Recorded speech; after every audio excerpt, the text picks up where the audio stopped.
सत्संग से सोधी आवे, नहीं जीव 84 में जावे। सत्संग से सोधी आवे, नहीं जीव 84 में जावे।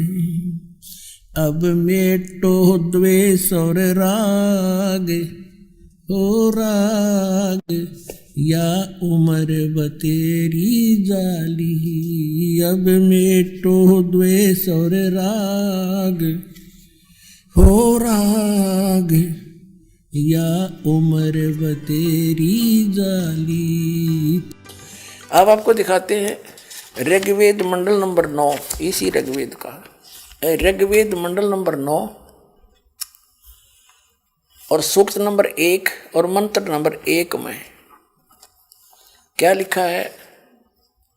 इसमें 100 माने परमात्मा, यानी परमात्मा की महिमा चल रही है। ठीक है। अब दूसरे में ऋग्वेद मंडल नंबर 9 सूक्त 1 मंत्र 2 में हे परमात्मन। ठीक है। और यहाँ देख 3 में हे परमात्मन। 3 मंत्र में भी परमात्मा की महिमा चल रही है। और 4 में हे परमात्मन आप, और 5 में हे परमात्मन आप, यानी परमात्मा के विषय में चल रहा है। और ऋग्वेद मंडल नंबर 9 सूक्त 1 मंत्र 6 में भी हे परमात्मन। अब 7 में इनका याद आ गया कि भगवान तो हमने निराकार बता रखा है, तो वहां पुरुष लिखना शुरू कर दिया। इसी तरह इन्होंने 8 में भी उस पुरुष को, पहले पुरुष का निर्णय करते। पुरुष माने क्या होता है, इन्हीं के शब्दों में वेदों से ही वेदों को सिद्ध करेंगे, कांटे तो कांटा निकला करें। ये देखिएगा, ये यजुर्वेद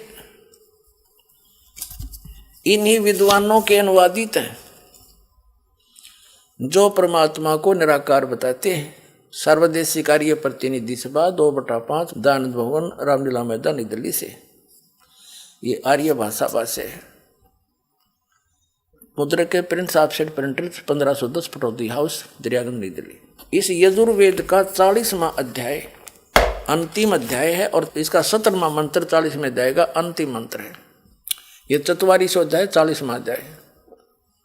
इसके 15 में तो जो वेद ज्ञान दाता अपने विषय में बताता है कि वायु अनिलम अमृतम अथिदम भस्मांतम शरीरम ओम करतो समर कल्बे समर करतुम समर।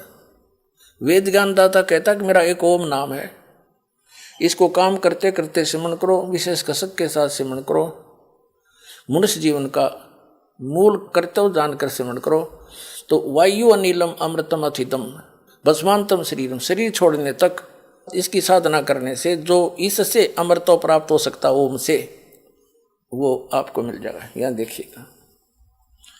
अब ये है 44वां अध्याय का 40वें अध्याय का 17वां श्लोक। इसमें इन्होंने वेद ज्ञान दाता कह रहा है ब्रह्म, हे मनुष्यों, जिस ज्योति स्वरूप रक्षक मुझ से अविनाशी यथार्थ कारण के आच्छादित मुख के तुल्य उत्तम अंग का प्रकाश किया जाता है, जो वह प्राण व सूर्य मंडल में पूर्ण परमात्मा है। पुरुष माने पूर्ण परमात्मा है। वह तो प्रोक्ष रूप है, वो तो गुप्त है। अरे हम मैं ब्रह्म हूँ, खम ऊपर दिव्य आकाश रूपी ब्रह्म लोक में रहता हूँ और मेरा ओम नाम है। ऐसा ओम नाम जानो ये लिखना था ऐसा के। अब सिद्ध हो गया कि पुरुष जहां पर लिखा है उसका अर्थ है पूर्ण परमात्मा, महर्षि दयानंद के शब्दों में। हम फिर ऋग्वेद पर आगे यजुर्वेद रख दिया। ये ऋग्वेद पर आगे हम यजुर्वेद रख दिया।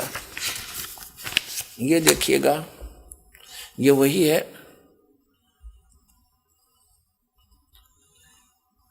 और अब हम इसके ऋग्वेद मंडल नंबर 9 सूक्त 1 के 6 तक तो परमात्मा लिखते रहे, ये 6 मंत्रों में। और 7वें में याद आ गया, उस पुरुष को लिख दिया। और 8वें में भी पुरुष लिख दिया। यहाँ लिखेंगे हम उस पूर्ण परमात्मा को। पुरुष माने पूर्ण परमात्मा को उग्र गतियां प्रेरणा करती हैं और भासमान शरीर को, तेजोमय शरीर को वह पुरुष यानी वो परमात्मा प्राप्त होता है। आगे देखो, और जिसमें 3 प्रकार से दूसरों का कल्याण, वर्ण मन कल्याण करने वाला मधुमेह शरीर मिलता है। इसका क्या भावार्थ है कि वो पूर्ण परमात्मा उसको उग्र गतियां प्रेरणा करती है। यदा यदा ही धर्मस्य गलानी भवती भारत, वेद ज्ञानदाता कहता है कि जब यहाँ धर्म के प्रति नफरत हो जाती है, अधर्म बढ़ जाता है, तो मैं अपने अंश अवतार सृजन करता हूँ राम और कृष्ण के रूप में, और फिर वो अधर्म का नाश करते, धर्म स्थापित करते। उनका तरीका क्या है? राम और कृष्ण का आपने देखा होगा। रावण को मारा, करोड़ों आदमी मर गए। परशुराम जी थे उन्हीं के अवतार विष्णु के, उन्होंने अक्षत्रियों को मारा लाखों की संख्या में। फिर श्री कृष्ण जी आए, उन्होंने भी ऐसे ही राक्षसों को मार कर धर्म स्थापना करने की चेष्टा की। लेकिन शांति कैसे हुई? जैसे कुछ लोग मार दिए और वो शांति और बढ़ गई। उनकी पत्नियां विधवा होगी, बालक अनाथ हो गए, उनकी पत्नियों के साथ बचे हुए लोगों ने ना जाने के दुर्व्यवहार किए, वो तो दुनिया गला दी उन्हें। तो ये तो तरीका है उन काल ब्रह्म के द्वारा भेजे गए उनके भगवानों का, पुत्रों का। और अब वो पूर्ण परमात्मा शांति स्थापना कैसे करता है? वो ज्ञान से करता है, और वो स्वयं आता है और सबको ज्ञान देता है। तो जैसे यहाँ लिखा है कि उस परमात्मा को उग्र गतियाँ यानी बहुत भयंकर स्थितियाँ जब पृथ्वी पर हो जाती हैं, उनसे प्रेरित होता है, और फिर वो एक अन्य हल्का तेज पुंज का रूप धारण करके यहाँ प्रकट होता है। उस परमात्मा का 3 स्थिति में शरीर है। एक तो आपको बता दिया सतलोक में रहता है, सिंहासन पर राजा के समान बैठा है, सिर पर मुकुट है, ऊपर छत्र है।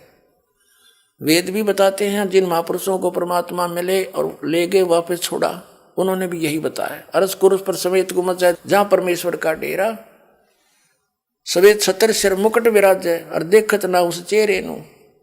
एक स्थिति वहां रहते हैं उनके, जो सतलोक में रहता परमात्मा सिंहासन पर बैठे राजा के समान, उनके एक रोमकूप में करोड़ सूर्य मिला दे, करोड़ चंद्रमा, इतना तेज है।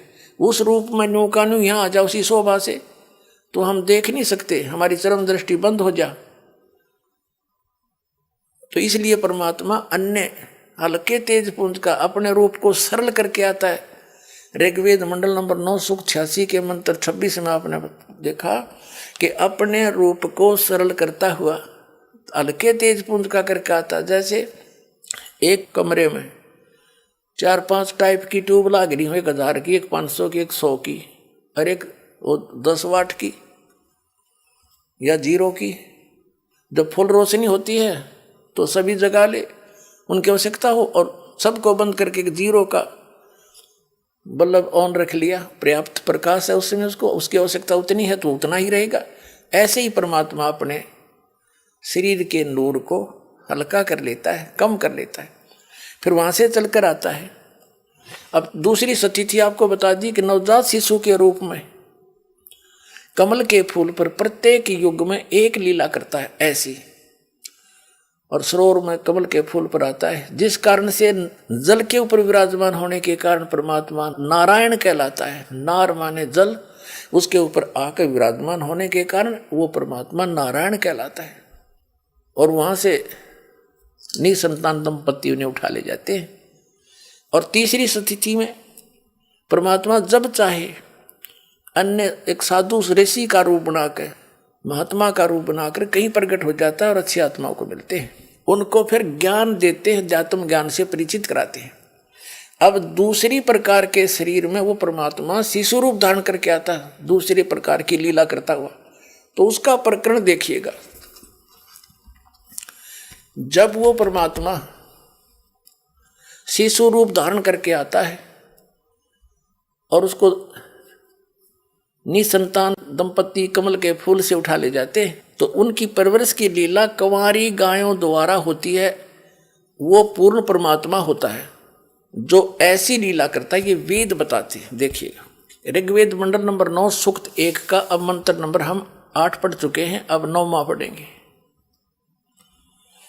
इमम माने उस सोम स्वभाव वाले श्रद्धालु पुरुष को, इन्होंने यहाँ सोम माने उस परमात्मा को, ये अपने करकमलों से लिख रहे हैं।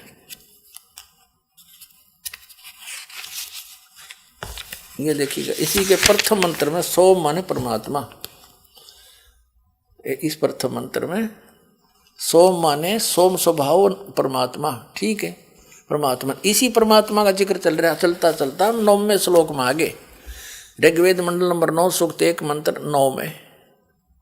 इसमें भी शिशुम शब्द है।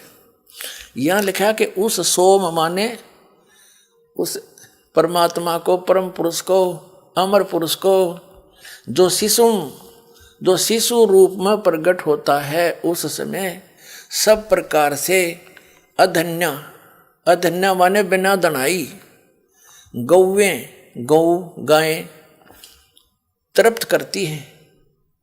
अब अधन्या का अर्थ होता है, जैसे हमारे लोकल क्षेत्र में हरियाणा में जो गाय नए दूध ना हुई है, उसने ये कहते हैं ये बिना दनाई है। अधन्या बिना धनाई यानी जिसको बैल ने टच ना करा हो, जो गर्भवती ना हो, और अभिअधन्या जिसको बैल ने कभी टच ही ना किया हो, कंवारी। अभी अधन्या धेनवय यानी कुंवारी गायों के द्वारा, गौओं के द्वारा उस शिशु रूप में प्रकट परमात्मा के परवरिश की लीला होती है।